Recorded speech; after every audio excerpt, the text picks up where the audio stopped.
আবে কোবাইস ওই পাহাড়, যে পাহাড়ের উপরে আল্লাহর হাবিবের শাহাদতের আঙ্গুলের ইশারায় চাঁদ দুই টুকরা হয়ে একটা টুকরা এ পাহাড়ে পড়েছিল।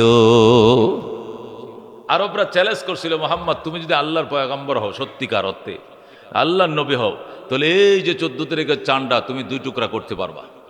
তুমি আল্লাহর নবী হও, তাহলে তুমি কয়ে দিলে এটা এমনি দুই টুকরা হয়ে যাবে। কহ যদি দুই টুকরা হয় তখন কহইলে তখন ভেবে দেখবো তোমার ধর্মটা গ্রহণ করা যায় কিনা। আল্লাহ রাব্বুল আলামিনের বন্ধু, আল্লাহ আমি তো আর পারবো না, আপনি তো পারবেন। আমি ইশারা দিলাম, যে বরাবর আঙ্গুলটা বাড়িতেছে এই বরাবর দুইটা পাঠ করে একটা একবারে আর এই মক্কাবাসীদের চোখের সামনে ফেলেন। যেরকম আল্লাহু আকবার।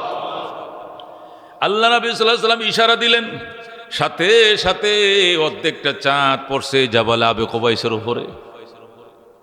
একবার পুরা মক্কা নগর এমন ঝলক মারছে, এমন আলো ছড়াইছে মক্কা শরীফে, এমন আলো এর পূর্বে পৃথিবীর মানুষ দেখে না, এরপরে আর কোনোদিন দেখবে না। চাঁদ পড়ে গেছে কি মনে করেন? অর্ধেকটা পড়ছে এখানে জাবাল আবু কুবাইসে, আর অর্ধেকটা পড়ছে ওই মিনা মুজদালিফার মাঝখানে জাবালে বনি কাইনুকায়, অনেক দূরে পড়ছে অর্ধেকটা। এরপরে আরবরা দেখছে সচক্ষে, দেখার পরে চোখ কসলায় আর কয় কোনো জাদু কিনা, কোনো জাদু কিনা, কোনো কালো জাদু কিনা, আমি কি সজাগ না ঘুমে? নিজের পরীক্ষা করে, আমি কি সজাগ দেখতেছি না ঘুমে দেখতেছি? এই চোখটির মধ্যে কোনো ধুলা বললো কিনা দেখি, পরিষ্কার করে দেখেছে না সব ঠিকঠাক আছে। আল্লাহ রাবি সাল্লাল্লাহু আলাইহি সাল্লাম বললেন, এটা হলো মুআজিজা, পয়গম্বরকে দিয়ে আল্লাহ করাইছে, এটা দীর্ঘ সময় থাকবে না। যাদের কপালে ঈমান আছে কালমা পড়ে মুসলমান হয়ে যাও, আর যার কপাল পোড়া সারা জীবন এখানে আসমানটা চাঁদটা পড়ে থাকলো ঈমান নসিব হবে না। দলে দলে মানুষ কালমা পড়ে মুসলমান হয়ে গেছে। সুবহানাল্লাহ। এটা আবু জেহেলের কপালের ইসলাম নসিব হয় না, সে আর মুসলমান হয় না। মেরে ভাই দোস্ত বুজুর্গ বলতেছিলাম, এইটাকে বলা হয় জাবাল আবু কুবাইস। হযরত ইব্রাহিম আলাইহিস সালামকে আল্লাহ বলেন, ইব্রাহিম তুমি জাবালে আবু কুবাইসের উপর উঠো, ওইটা দুনিয়ার মানুষকে দাওয়াত দাও, আসো আসো আল্লাহর ঘর বানাইছি, তোমরা আল্লাহর ঘর জিয়ারত করে যাও। সুবহানাল্লাহ। ইব্রাহিম আলাইহিস সালাম বলেন, আল্লাহ এনে কোনো মাইক নাই, টাইক নাই, অনুবীক্ষণ কোনো যন্ত্র নাই, টেলিফোন নাই, মোবাইল নাই, এখন আমি এটা এখানে এই পাহাড়ের মধ্যে জনশূন্য এলাকা দাঁড়ায় বললে কেডায় শুনবো, কেডায় কিতা করবো? আহারে বাবা তুমি বলতে থাকো, পৃথিবীর কোনায় কোনায় প্রান্তে প্রান্তে এর দাওয়াত পৌঁছায় দেওয়ার দায়িত্ব আমি আল্লাহর। জোরে কোন সুবহানাল্লাহ। ইব্রাহিম আলাইহিস সালাম ওই জাবাল আবু কুবাইসের উপর উঠে বললেন, ও পৃথিবীর মানব দানব শোনম, আল্লাহ তাআলা আমাকে দিয়ে তার ঘর বানাইছে। কি বানাইছে? আল্লাহ তাআলা আমাকে দিয়ে তার ঘর বানাইছে, তোমরা আসো আসো, তালাও তালাও, তোমরা আসো আল্লাহর ঘর জিয়ারত করে যাও। আল্লাহ রাব্বুল আলামিনের বন্ধু বলছেন, পৃথিবীর প্রান্তে প্রান্তে যত মানুষ ওই জমানায় দুনিয়াতে ছিল, আল্লাহ বেশি দূর পর্যন্ত লোক ছিল না। ওই সময় আমেরিকা ছিল না, ওই সময় ব্রিটেন ছিল না, এ আরব উপকূলেই ছিল মানুষের বসবাস। আমেরিকার বয়স কত? 350 বছর। 350 বছরের আগে আমেরিকা বলতে কিছু ছিল না। অথচ যে দেশটাকে তারা মারার জন্য চেষ্টা করতেছে ইরান, ইরানের বয়স 3000 বছর। সুবহানাল্লাহ। আমাদের নবী আলাইহিস সালামের জামানারও আরো আগে, আমগো নবীতে গেছে 1500 বছর আগে, আরো 1500 বছর আগেই ইরান পারস্য নামে পৃথিবীর পরাশক্তি ছিল। আরেক পরাশক্তি ছিল রোম, ইটালিয়ানরা। ইটালিদের সাথে এই ইসরায়েল, এরা কারা? এই ইরানিরা, যাদেরকে পারস্য বলা হতো, ওদের সাথে ওরা ফাইট করতো। পৃথিবীর পরাশক্তি এখন যেরকম ইং মার্কিন মানে কি? আমেরিকা আর ইংল্যান্ড, ব্রিটেন। এখন যেরকম ইং মার্কিন পরাশক্তি, তখন ছিল রোম আর পারস্য পরাশক্তি। এই পারস্যের বর্তমান নাম হলো ইরান। যেরকম সুবহানাল্লাহ। এই প্রাচীন সভ্যতাকে পৃথিবীর থেকে মুছে দেওয়ার জন্য হুমকি দেখে ওই মাথামোড়া এক পাগল, গাঞ্জাখোর, এই মাথামোড়া এক পাগল বলে এই 3000 বছরের পুরাতন সভ্যতাকে দুনিয়ার থেকে তারা কি দিতে চায়? মুছে দিতে চায়। আল্লাহ কয়, তুই মুছে যাবে, ইরান মুছবে না। এটা পুরাতন সভ্যতা। শিয়া থাকতে পারে, লাখো সুন্নি ওই দেশে আছে। কথা কোন ঠিক কিনা? হ্যাঁ, আল্লাহর বহু নবীরা ওই দেশে আসছেন, বড় মনীষীরা ওই দেশে আসছেন, বড় বড় বুজুর্গানে দিন ওই দেশে আসছেন। ওইটা তুমি কি ফিলিস্তিন পাইছো? আর ফিলিস্তিনিকে তুমি মুছে দিয়েছো? ফিলিস্তিন কোনোদিন মুছবে না। ফিলিস্তিন হবে হাসরের ময়দানের স্টেজ। যেরকম সুবহানাল্লাহ। ময়দানে হাসর আল্লাহ কায়েম করবেন। আল্লাহ বলেন, ইয়াউমা তুবাদদালুল আরদু গায়রাল আরদে ওয়াস সামাওয়াতু ওয়া বারাজু লিল্লাহিল ওয়াহিদিল কাহ্হার। সুবহানাল্লাহ। আল্লাহ বলেন পৃথিবীর এই মাটির এই উর্বরতাকে আমি পরিবর্তন করে অন্য মাটি দিয়া তামা দিয়া জমিনকে পরিবর্তন করব। করার পরে পৃথিবীর সকল মানুষ কাতারবন্দি হয়ে দাঁড়াবে। সেখানে আমি জিজ্ঞাসা করব লিমানিল মুলকুল ইয়াউম, বলো রাজত্ব কার? এক বাক্যে জবাব আসবে লিল্লাহিল ওয়াহিদিল কাহ্হার। বলেন আল্লাহু আকবার। বলো ক্ষমতা কার? লিমানিল মুলকুল ইয়াউম, বলো আজকের ক্ষমতা কার? দুনিয়াতে বহু ক্ষমতা দেখাইছো, মাথা মুডা ট্রাম আর ড্রাম, ও টেরাম আর ডেরাম, তো বলো ক্ষমতা কার? এক বাক্যে সবাই বলবে লিল্লাহিল ওয়াহিদিল কাহ্হার, ওই আল্লাহর জন্য ক্ষমতা, যিনি একক, যিনি পরাক্রান্ত। জোরে কোন সুবহানাল্লাহ। যার মোকাবেলার করার ক্ষমতা কারো নাই। মেরে ভাই ও দোস্ত বুজুর্গ, বলতেছিলাম আল্লাহ রাব্বুল আলামিন বলেছেন ইব্রাহিম তুমি দাওয়াত দাও, পৃথিবীর কোনায় কোনায় দাওয়াত পৌঁছিয়ে দেওয়ার দায়িত্ব আমি আল্লাহর। আল্লাহর হাবিব বলেন আব্বা জান, জাতির পিতা হযরত ইব্রাহিম আমার বাবা জান, জাতির পিতা যেদিন বলেছিলেন আসো আসো দুনিয়ার মানুষ আসো, হেঁটে আসো, সফর হয়ে আসো, নদী পথে আসো, বিমান পথে আসো, যে যে পথ থেকে আসা সম্ভব তোমরা আসো। মিন কুল্লি ফাজ্জিন আমির, রুহের জগতে যে সমস্ত আত্মাগুলো সিরিয়ালে আছে দুনিয়াতে আসার জন্য, এই প্রত্যেকটা রুহের কানে কানে পর্যন্ত আল্লাহ আওয়াজ পৌঁছায় দিছে। আর ওই আওয়াজ পৌঁছার সাথে সাথেই প্রত্যেকটা মানুষ এবং প্রত্যেকটা আত্মা ওই আওয়াজ ইব্রাহিমের দাওয়াত পাওয়ার সাথে সাথেই ওই আত্মাগুলোর জন্য আল্লাহ বলছেন কিছু বলো আমার ইব্রাহিমের দাওয়াত পায়, কিছু বলবানি। তখন কিছু কিছু আত্মা বলছিল লব্বাইক আল্লাহুম্মা লব্বাইক, লব্বাইক লা শারীকা লাক লব্বাইক। আল্লাহ তোমার ঘরে আমি আসব, তোমার ঘরে আমি হাজির, আমি আসতেছি, আমি আসার জন্য তৈরি হচ্ছি, আমি উদ্গ্রীব, আমি উদ্গ্রীব, আমি আগ্রহ দেখাচ্ছি। ওই সময় লাব্বাইক যারা পড়ছিল এরা একবার পড়লে একবার আসবে, 10 বার পড়লে 10 বার আসবে, 50 বার বললে সে আল্লাহর ঘরে 50 বার যাবে। আমি যে এজেন্সির সাথে এবার হজে যাচ্ছি, ওনাকে জিজ্ঞেস করলাম যে মামা কয়বার গেছেন? কয় গেছি গুনছি না, আনুমানিক 200 বার হবে। কতবার? আনুমানিক 100 বার হবে। কোন কি 200 বার গেলে 200 বছর? আপনি কি 200 বছর বয়স হয়েছে? ওই বেটা 200 বছর বয়স আমার লাগে। আমি বছরে 20-30 বার যাই। সুবহানাল্লাহ। মাসে 2-4-5 বার যাই। আমি উমরা যাইতেছি, হজে যাইতেছি, এই যাইতেছি, এই মাসে যাইতেছি, ওই মাসে কয়েকবার করে আল্লাহ আমার নেয়। আল্লাহু আকবার বলে। বাহুরে, ওই দিন যে রুহের জগতে যখন আল্লাহ ইব্রাহিম দাওয়াত দিছিল, তোর আত্মারা যে কয়বার কইছে লাব্বাইক, এটা তুমি গুণ্য করলাই তার তোমরা। আল্লাহু আকবার। আল্লাহর হাবিব বলেন ওই দিন যেদিন ইব্রাহিম দাওয়াত দিয়েছেন আসো তাআলাও, আসো তোমরা আল্লাহর দাওয়াত গ্রহণ করো, আল্লাহর ঘর জিয়ারতে আসো, ওই দিন যারা বলেছিল লব্বাইক আল্লাহুম্মা লব্বাইক, লব্বাইক লা শারীকা লাক লব্বাইক, ইন্নাল হামদা ওয়ান নি'মাতা লাক ওয়াল মুলক লা শারীকা লাক, যারা ওই দিন তালবিয়া পাঠ করেছিল, যে যতবার পাঠ করেছে এতবার সে আল্লাহর ঘরে হাজির হবে। টাকা না থাকলেও খোদায় তারা নিব, টাকা লাগে না আল্লাহর ঘরে যাইতে, মন লাগে, দিলের আকাঙ্ক্ষা তামান্না টাকা লাগে। কত পাগল আছে আপনার হজে পাঠাইবো, যেরকম আল্লাহু আকবার।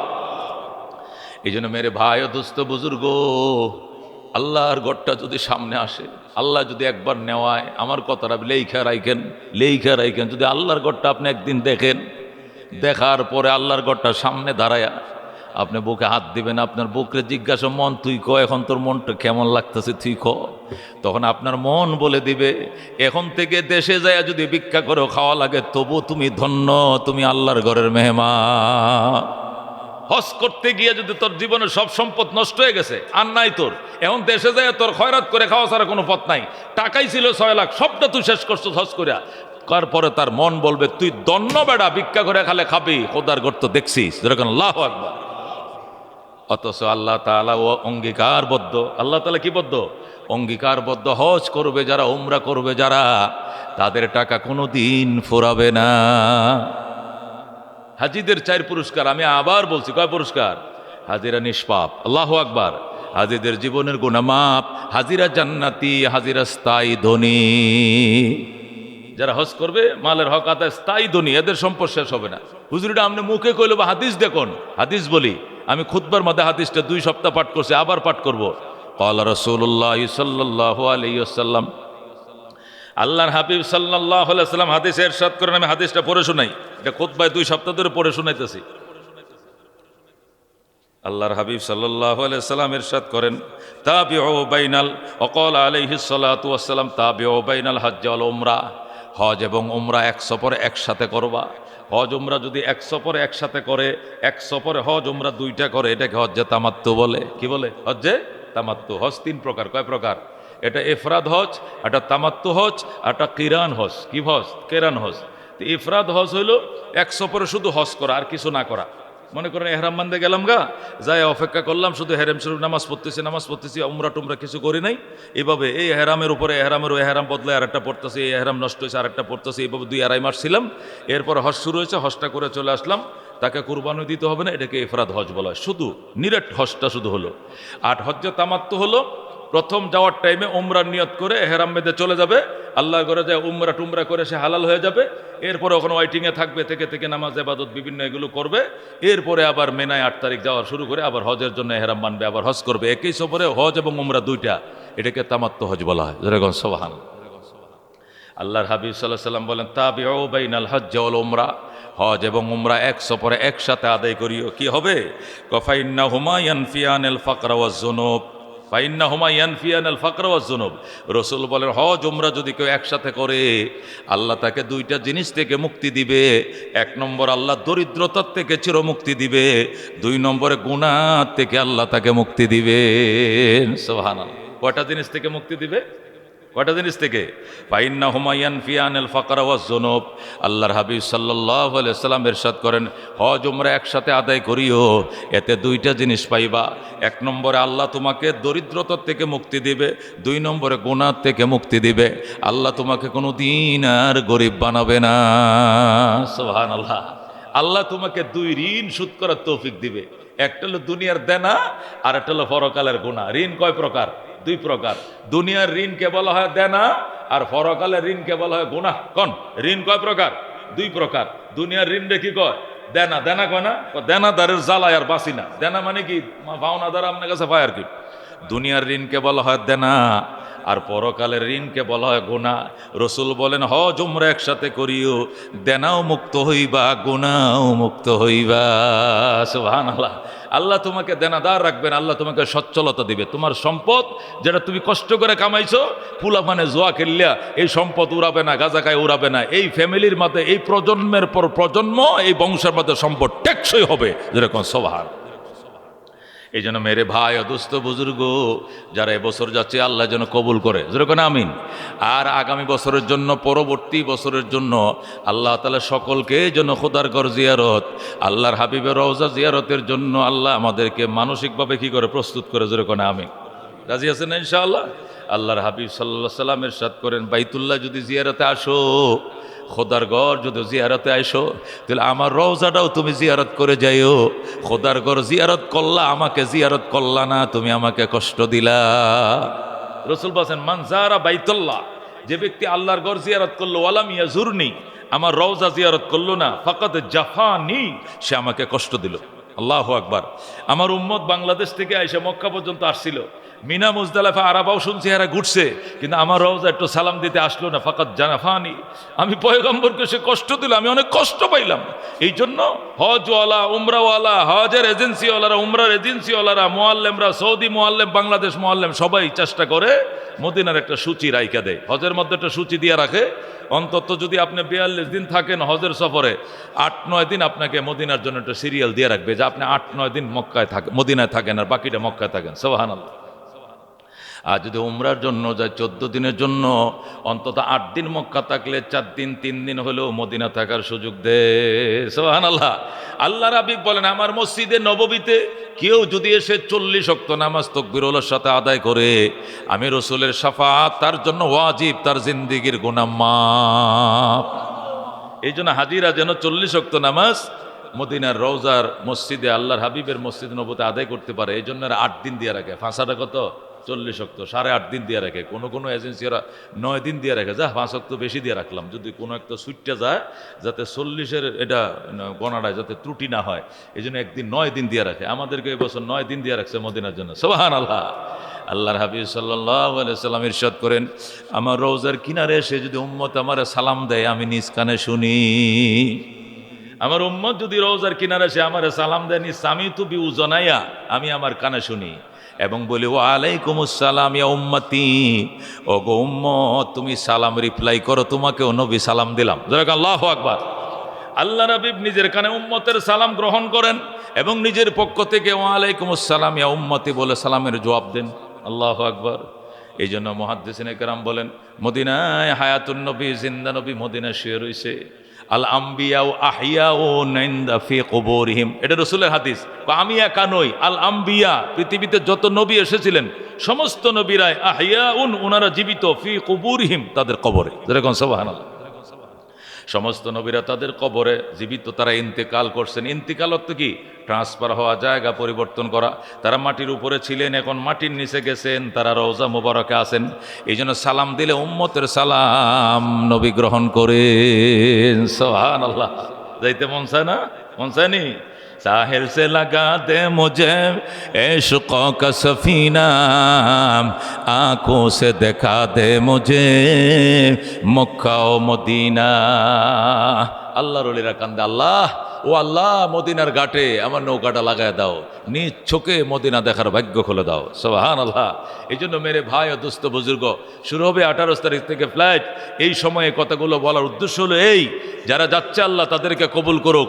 যারা এখনও যাওয়ার নিয়ত করতে পারে নাই, অনেকে নিয়ত করে না এই জন্য যে চাকরির বয়স আছে 2 বছর, আরেক বছর আছে, এটা শেষ করি, কইরা মাইয়াটা বিয়ে দিয়া ছেলেটার জন্য একটা চাকরির ব্যবস্থা করে এরপরে যাই। এইভাবে ঠিক, এইভাবে দেরি করা ঠিক না। আপনি আয়েশা মেয়ে বিয়ে দিবেন, আয়েশা ছেলেকে বিয়ে করাবেন।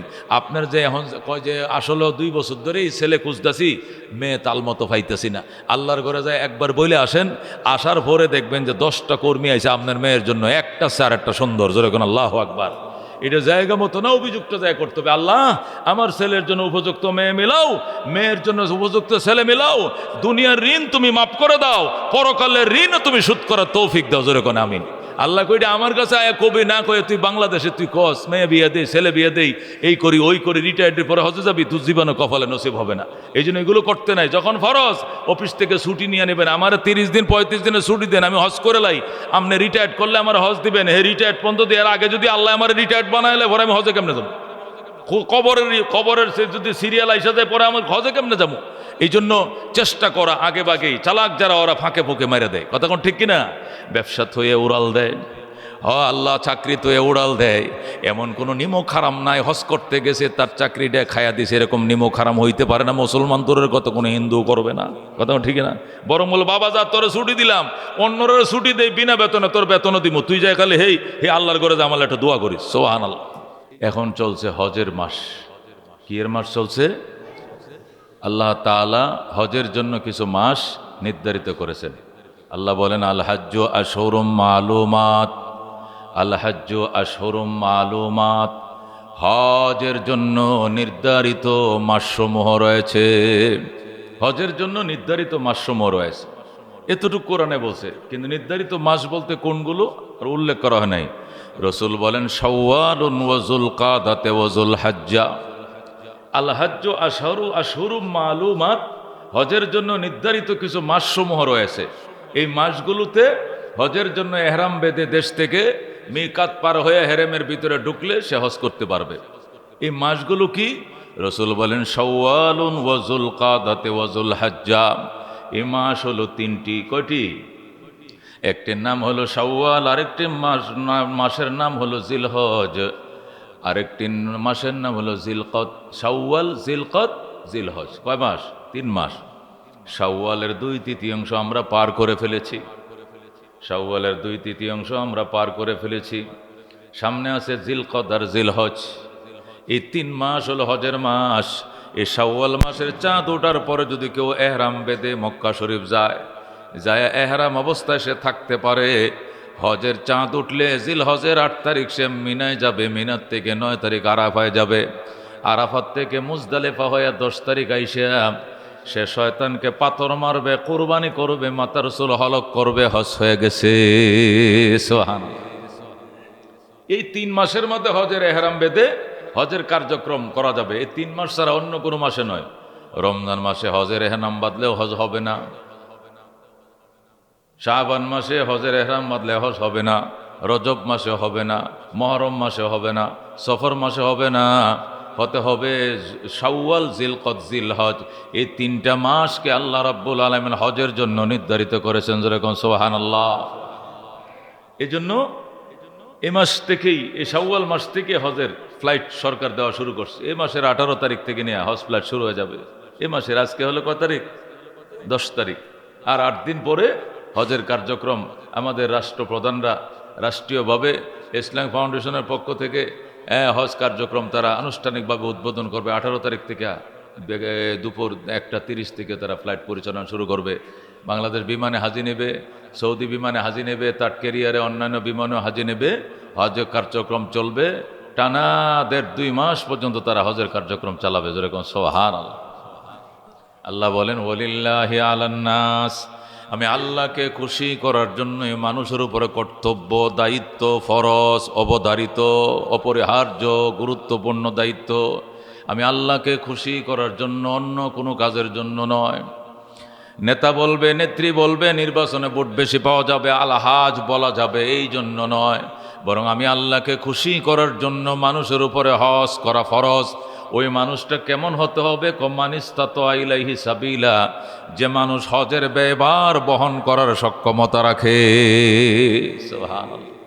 যে হজের ব্যয়ভার বহন করার সক্ষমতা রাখে, তারপরে হজ ফরজ। এখন হজ ফরজ হওয়ার পরেও যদি কেউ হজ না করে কি হবে? রসুল বলেন মাল্লাম ইয়ামনাহু মিনাল হজ্জে হাজাতুন যাহিরাতুন আও সুলতানুন জাইরুন আও মারাজুন হাবিসুন ফামাতা ওয়ালাম ইয়াহুজ্জা ফালিয়ামুত ইনশা ইহুদিয়া ওয়া ইনশা নাসরানিয়া। মুসলিম শরীফের হাদিস, তিরমিজি শরীফের হাদিস, সহিহ হাদিস। আল্লাহর হাবিব বলেন আল্লাহর হাবিব সাল্লাল্লাহু আলাইহি ওয়াসাল্লাম ইরশাদ করেন মাল্লাম ইয়ামনাহু মিনাল হজ্জে, যে ব্যক্তিকে হজ থেকে বাধা দেয় নাই, হাজাতুন যাহিরাতুন, বাহ্যিক কোনো প্রয়োজনে বাধা দেয় নাই। বাহ্যিক প্রয়োজন মানে তার ফ্যামিলির ক্রাইসিস মিটাইতে পারে না, তার ঘরে ভাত নাই, কাপড় নাই, হজ করবে কি দিয়ে, এমন পরিস্থিতি নয়, মানে সে সচ্ছল। মাল্লাম ইয়ামনাহু মিনাল হজ্জে, যে ব্যক্তিকে বাধা দেয় নাই হজ করার থেকে, হাজাতুন যাহির, বাহ্যিক প্রয়োজন। বাহ্যিক প্রয়োজনে যাকে হজ করতে বাধা দেয় নাই, বাহ্যিক প্রয়োজন মানে ফ্যামিলি সামাল দিতে পারে না, বাসা ভাড়া দিতে পারে না, ঋণ শোধ করতে পারে না, হজ করবে কি দিয়া, এমন নয়। ক্রাইসিস নাই তার ফ্যামিলিতে, সচ্ছল ফ্যামিলি। আও সুলতানুন জাহিরুন, সচ্ছল ফ্যামিলি হওয়ার পরেও যদি তার নামে কোনো রাষ্ট্রদ্রোহী মামলা থাকে, তাকে দেশের বাহিরে যাইতে ভিসা দেয় না, এমন কোনো বাধাও নাই। তাকে ভিসাও দিবে সরকার হজ করতে গেলে, রাষ্ট্রদ্রোহী কোনো মামলা তার নাই, দেশের বাহিরে যাইতে রাষ্ট্রীয়ভাবে তার কোনো বাধাও নাই। আও মারাজুন হাবেসন, অথবা এমন কোনো রোগে আক্রান্ত হয় না যে রোগ তাকে আবদ্ধ করে রেখেছে, হসপিটালে শোয়ায় রাখছে। এই রোগ নিয়ে হজে যাওয়া সম্ভব নয়, এই রোগ নিয়ে তোয়াফ করা সম্ভব নয়, এই রোগ নিয়ে বিমানে ওঠা সম্ভব নয়, এই রোগ নিয়ে বিদেশে 40 দিন 42 দিন থাকা অবস্থান করা সম্ভব নয়, এমন কোনো অসুস্থও নয়।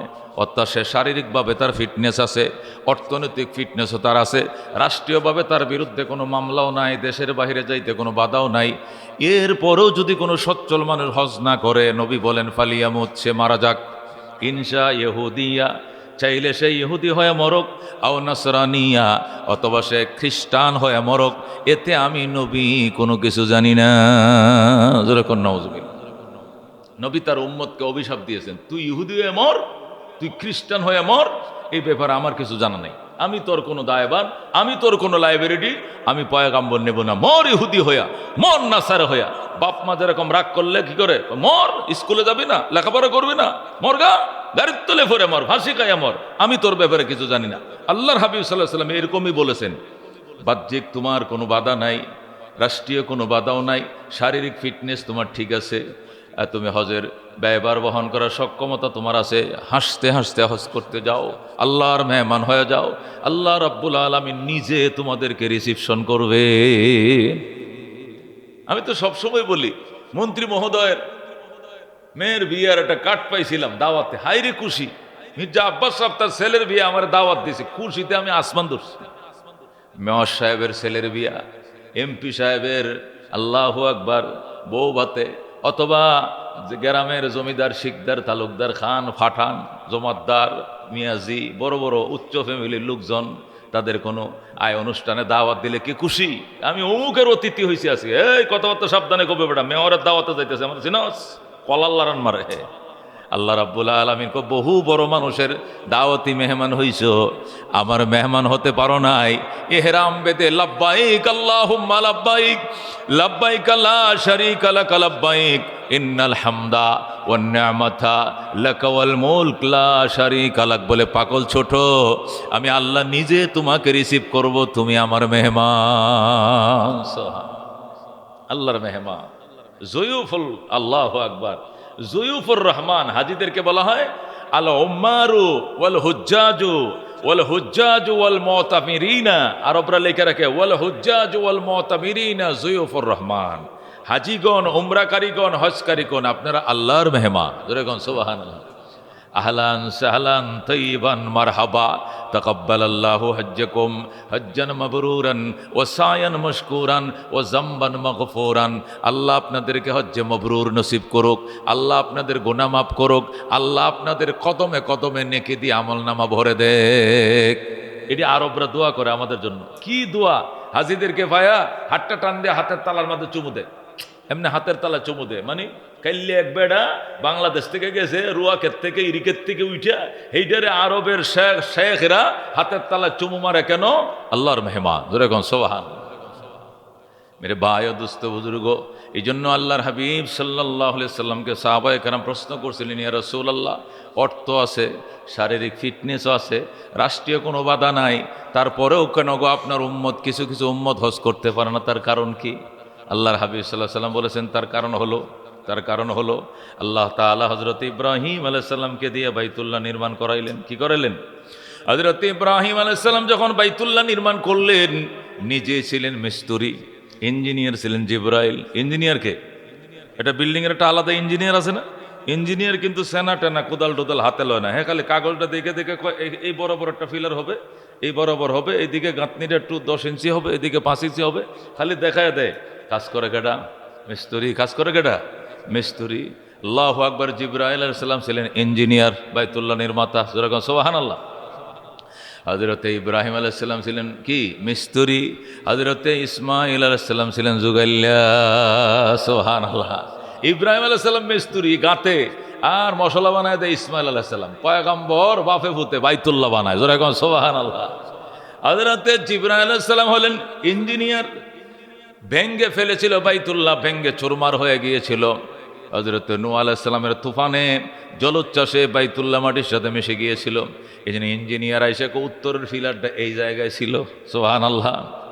ফিলারটার কথা মনে আছে না? ইব্রাহিমকে আমি তো জানি না, জিবরাইল বলে দেন। জিবরাইল এই জায়গায় এনে জানের উত্তরের ফিলারটা এটা, আর ওই যে হাজারে আসওয়াদ থাকবে ওই কোনাটার মধ্যে এখানে ছিল, এখানে বসান। জিবরাইল আলাইহিস সালাম ইঞ্জিনিয়ার এসে এসে ফিলারগুলো বাতায় দিয়েছেন, আর সেই মোতাবেক ফিলার তিনি গাঁথনি করেছেন, ফিলার বসাইছেন। কোথায় হবে জমজমের আল্লাহু আকবার ফোয়ারা, এটা বলছেন এখানে জমজমের কুয়াটা এনে খোদেন, এখানে বের হবে। সুবহানাল্লাহ। এখানে হাজর আসওয়াদ ওই কোনায় বসাইতে হবে, এখানে হবে মাকামে ইব্রাহিম। আল্লাহু আকবার। এইভাবে বিভিন্ন ধরনের সিনারিগুলো আল্লাহ রাব্বুল আলামিনের পক্ষ থেকে কুদরতি ইশারা এগুলো হয়েছে। হযরত ইব্রাহিম আলাইহিস সালাম বাইতুল্লাহ বানাইলেন, তার সঙ্গে যুগাইল্লা ছিলেন হযরত ইসমাঈল আলাইহিস সালাম। জনশূন্য এলাকা, মানুষের কোনো কিছু নাই, মানুষের কোনো বসবাসই নাই মক্কায়। এটা কাক পাকালি পর্যন্ত উড়ে না, মানুষ যেখানে বসবাস করে না সেখানে কোনো পাক পাকালেও যায় না। কথা কোন ঠিক কিনা? এমন নীরব নিথর মরুভূমি, সেই প্রান্তে বাইতুল্লাহ বানাইছে ইব্রাহিম আলাইহিস সালামকে আল্লাহ। আমারে দিয়ে কষ্ট করে যে বানাইলেন বাইতুল্লাহ, কে আসবে এই ঘর জিয়ারত করতে? আল্লাহ রাব্বুল আলামিন ডাক দেখ, ইব্রাহিম ওই জাবালে আবি কুবাইসে ওঠো। বাইতুল্লাহর পাশে একটা বড় পাহাড় আছে, বাদশাহ ফাহাদের বাড়ি, এটার মধ্যে নবীজির জন্মের বাড়ির সামনে, এটাকে জাবালে আবি কুবাইস বলা, অনেক বড় পাহাড়। আল্লাহ বলেন জিবরাইল আপনি, আল্লাহ রাব্বুল আলামিন বলে ইব্রাহিম আপনি জাবালে আবি কুবাইসে ওঠেন। আবি কুবাইস পাহাড়টা তখন আরো অনেক উঁচা ছিল, কাইটা ছোট করছে, এখানে বড় বিল্ডিং বানাইছে বাদশাহ ফাহাদ ইবনে আব্দুল আজিজ। বাইতুল্লাহর ইমামদের জন্য কোয়ার্টার দিছে এখানে। বাইতুল্লাহর ইমামরা লিফটে উঠে এখানে কোয়ার্টার, বাইতুল্লাহর প্রায় 13 জন ইমাম, ওনাদের জন্য কোয়ার্টার দিছে এই পাহাড়ের উপরে। আমার বাচ্চাটা খাওয়ামো, ফাঁক জাকাতে আইসি কিনা জিগায়, আবার একটু পানি দিবেন, তুই পানি দিই এবার বোতলে। জমজমের পানির কথা বলে আর কি। তোরা তো আর কাবা শরীফ মক্কা শরীফ এগুলো বুঝে না, কি বুঝে? ফাঁক জাগা। কি জাগা? আপনি ফাঁক জাগাতে আইসেন না, একটু পানি দিবেন আমাকে। কি লেগে? আমার বাচ্চাদেরকে খাওয়াইতাম। প্রত্যেকটা হিন্দু, মুসলমান চায় না কোনোদিন, কিন্তু হিন্দুরই চায়। তো আমি ওই পানি দিই, খেজুরও দিই, খা খা, যদি আল্লাহ ইমান নসিব করে। ধরে সুবহানাল্লাহ। মেরে ভাই দোস্ত বুজুর্গ, এই জন্য এই পাক জায়গা যাওয়ার জন্য, যেখানে না পাক গেলেও আল্লাহ পাক বানায়, যেখানে ফাসেক পেলে আল্লাহ মুকাম্মল বানায়, নবীর দুশ্মন গেলে নবীর আশেক বানায়, যেরকম আল্লাহু আকবার, ওই জায়গায় যাবে না, এটা মুসলমান হইতে পারে না। গরিব ওই জন্য কান্নাকাটি করার দরকার, কতক্ষণ ঠিক কিনা? হযরতে খাজা মঈনুদ্দিন চিশতি अजमेरी कंदो मैं जिंदगी में एक बार मदीना जाओ, मैं जिंदगी में एक बार मदीना जाओ, मदीना जाओ कभी लौट ना आओ, मैं जिंदगी में एक बार मदीना जाओ। सुभान अल्लाह।